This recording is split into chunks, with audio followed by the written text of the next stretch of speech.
I still had no idea what it meant to become a nun. I didn't know what vows I'd taken. It was all completely intuitive. And it was based in this longing. And so there I was with these big, heavy robes. And Tibetan wool is very warm. It wasn't winter, it wasn't summer in India, but it was still hot. And then I started to feel very strange. And I thought it was from the ordination. And I went down to Calcutta and stayed in the Buddhist vihara of Calcutta just by myself and trying to get back to Nepal. And when I finally arrived back in Nepal, my friends, my American friends who were there, saw me, met me, and they said, "Your eyes are really yellow." And so it turned out that I had hepatitis. And so that's why I had been feeling so strange. And hepatitis is an interesting illness. You don't actually feel sick particularly. You feel strange, very strange, and you have no appetite. Your dreams are very strange. But it's not pain like a normal sickness, even though you're actually quite sick. It's a serious illness. And so I had a lot of interesting prophetic dreams during that illness of things that I have since done, and made my way back to Nepal. And then I went up to stay with Zina Rashevsky, who was the woman.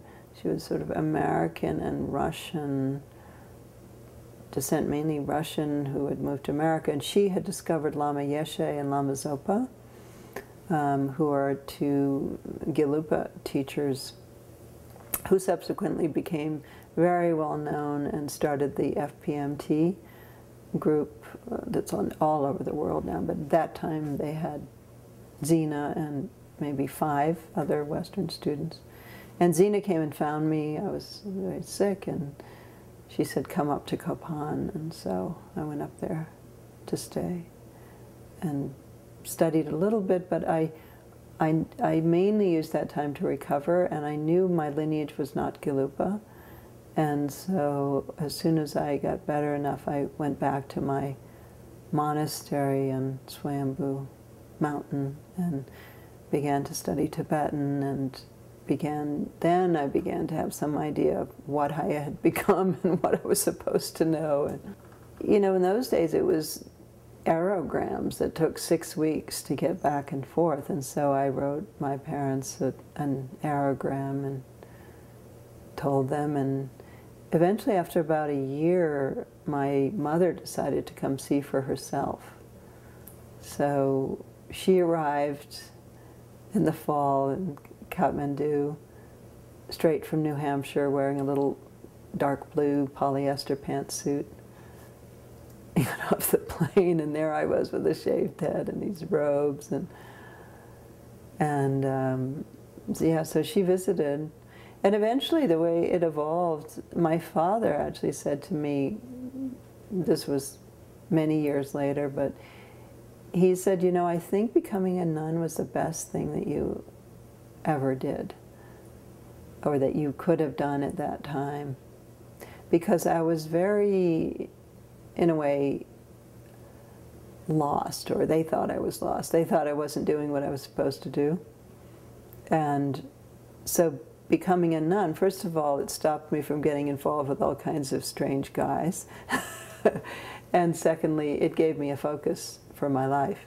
And I did focus, and I became very committed to the path. And so I think they thought it kept me from worse possible options that could have had happened. And for me as a young woman, I think it was important because of my tendency, and I think it's a tendency of a lot of young women, to get sort of swept into the relationship of the moment and let your boyfriend sort of determine your life and your moves and who you are, in a sense.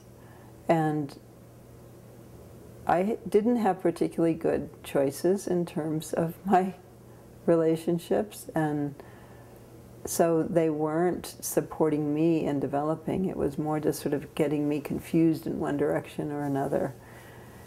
And so I think this time was, in the sense, the real sense of the word, a time of virgin existence. Not in the sense that I was actually a virgin, but in the sense of belonging to no man. That's the real meaning of virgin, is belonging to no man. And so I stopped having those relationships define my existence and started to see who I was and what I was interested in outside of these love interests. And that was a very powerful thing for me to do. So that was I was a nun between 22 and 26, and those are kind of key years in that sense. And so I used that time to learn meditation, to learn Tibetan, to realize that I was actually really happy by myself, that I wasn't unhappy. I was actually very happy in that belonging to no man state. And so that was an important piece of being a nun for me. I remember after I became a nun, I knew I didn't want to go to a nunnery. And that was because in the nunneries nobody really learned anything, and there weren't the good lamas, the good teachers weren't there. And there was one Kagyu nunnery that was started by Sister Palmo. I don't know if you've heard of her in terms of your research, but she was actually quite important. She was an English woman who had gone to India and married an Indian who was very involved with Gandhi.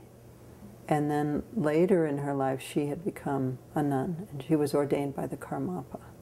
And she was very dedicated, very devoted to the Karmapa, and acted as his kind of English secretary. And she also started this school in India called the School for Young Lamas, where all these young tulkus were taken. It was in Dalhousie. It's where Trungpa Rinpoche went, and Atto Rinpoche, a lot of the lamas that are in England or came to the West eventually, and she taught them English. Anyway, so she had also started or helped to support this nunnery called Tilokpur, which is sort of on the way to Dharamsala from Pathankot. It's off to the left, sort of up, not far from the road, and supposedly it's a place where Tilopa lived. And so this nunnery had been established there. And I went to visit it, but there was no real teaching going on. The nuns were doing pujas. They really had no idea what they were doing. And so I knew that I didn't want to do that.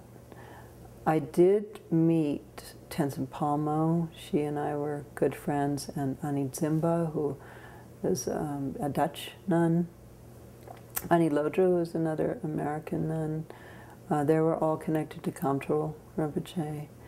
And so I had that connection with them, and they were all doing what I was doing, which was living independently, doing retreat, going to teachings, just going where I wanted to go and doing what I wanted to do. So my life was very independent as a nun.